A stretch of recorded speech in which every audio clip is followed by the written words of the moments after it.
চন্দ্রহাট ইলিবাসিয়া দারুল ইসলাম মাদ্রাসার বাৎসরিক জলসা। মুর্শিদাবাদ জেলার অন্যতম স্বনামধন্য ইসলামী শিক্ষা প্রতিষ্ঠান চন্দ্রহাট ইলিবাসিয়া দারুল ইসলাম মাদ্রাসার বাৎসরিক জলসায় ধর্মপ্রাণ মুসলমানদের উপচে পড়া ভিড়। এদিন মঙ্গলবার রাতে জলসার বিশেষ আকর্ষণ ছিল পবিত্র কুরআনের হাফেজ ও মাওলানার মাথায় পাগড়ি।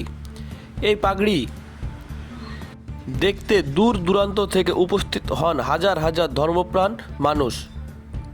নতুন হাফেজ ও মাওলানা সাহেবের মাথায় পাগড়ি পরিয়ে দেন কারি রিয়াজতুল্লাহ সাহেব সহ মাদ্রাসার শিক্ষক মণ্ডলী।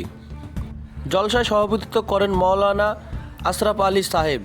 সভায় বক্তব্য রাখেন হজরত মাওলানা জয়নাল আবেদিন কাসেমি সাহেব, হজরত মাওলানা কারি রিয়াজতুল্লাহ সাহেব, হজরত মাওলানা আলহাজ মোশাররফ হোসেন, মাওলানা রাহেবুল ইসলাম সাহেব সহ আরও বক্তামণ্ডলীরা।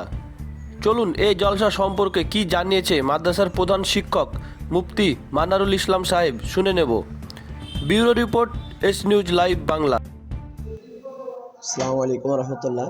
আজকে আমাদের চন্দ্রহাট ইলিবাসিয়া দারুল ইসলাম মাদ্রাসার ৬২তম বার্ষিক জালসা। আজকে এই জালসাতে আমাদের মাদ্রাসার যে সমস্ত ছেলেরা 23 থেকে 24 পর্যন্ত শিক্ষা অর্জন করেছে তাদের জন্য আজকে পাগড়ি প্রদান করা হলো এবং এই জালসাতে আমাদের মাদ্রাসার আর্থিক অবস্থার দিকেও দেখা হয় এবং যে সমস্ত ছেলে আলেম অর্থাৎ মাওলানা লাইন পাস করেছে তাদেরকেও আজকে আমরা পাগড়ি প্রদান করলাম।